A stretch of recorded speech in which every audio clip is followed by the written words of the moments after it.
Shortly before we left, my new business manager came to me with a proposition. I don't remember if it was Paramount who offered it or my manager who dreamed up this deal.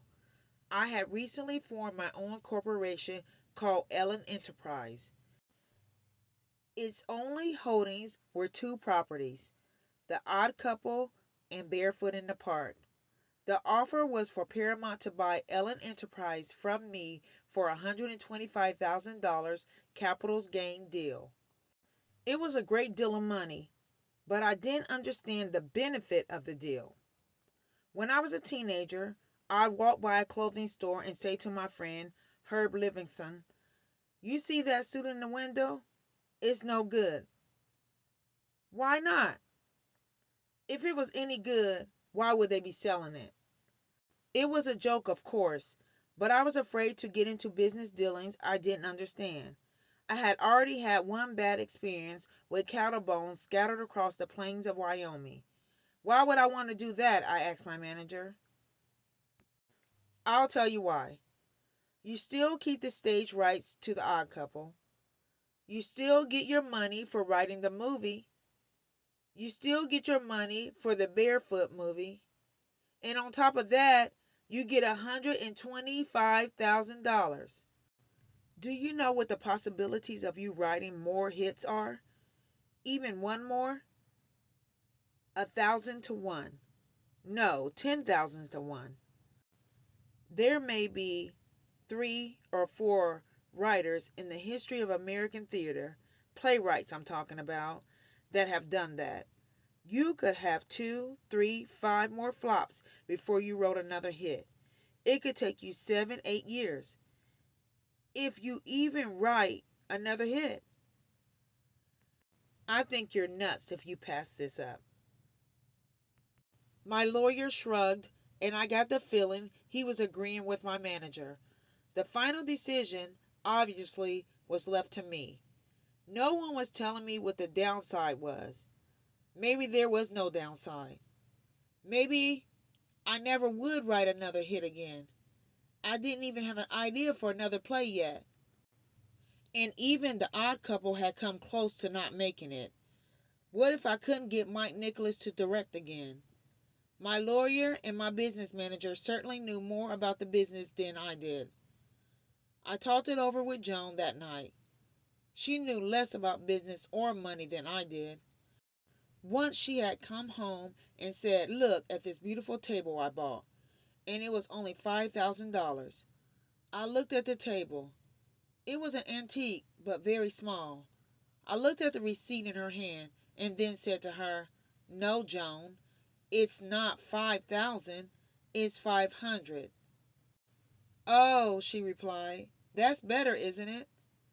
This was a girl who got a scholarship in poetry from the Sorbonne. My mind was on London, on our lives, on the 2 movies I still had to write. I had no way to know what the right thing to do aside from the prodding of my manager.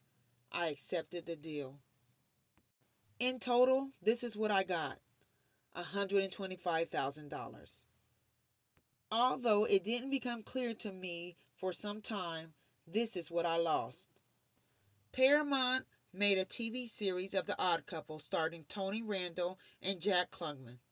These were one of the ancillary rights Paramount got in buying Ellen Enterprise.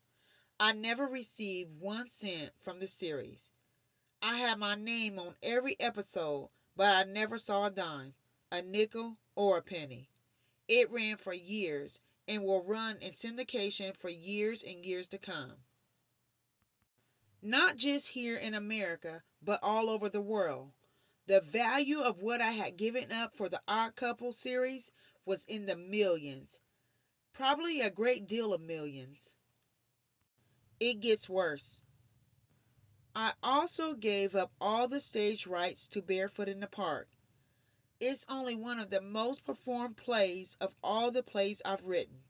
They're still doing it today in Japan, in Russia, in Germany, and India. From the day that I signed that agreement, I never received a penny in royalties, and I never will. Add another million or two to my losses on The Odd Couple. My children will never see that money, nor will my grandchildren. There is no point in talking about hindsight because there is no way to tell what the future was going to hold. If only the man who made the deal for Paramount's side could have been my business manager. No one stole the money from me. No one forced me to make the deal. It was a judgment call, and I let the wrong person sway me in making that judgment. I tried to rationalize it. Okay, I have no instincts about money, no expertise. I don't know how to perform brain surgery either, although there's one man I would like to have performed it on. I also couldn't make a pair of pants, fix a broken stove, or bake a Girl Scout cookie. I can, on the other hand, write plays. I still have my future ahead of me. There was no use in crying over a split fortune. I swore from that moment on I would never make a blunder like that again. Did I?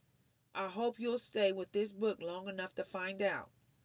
In June, Joan, Ellen, Nancy, and I, and a young nanny named Pam, flew to London to find a place to live. I was now on my guard, watching every penny. If some real estate agent standing at Heathrow Airport told me he could get me Buckingham Palace for a 6-month rental, I'll make certain to see the plumbing working before I sign the papers.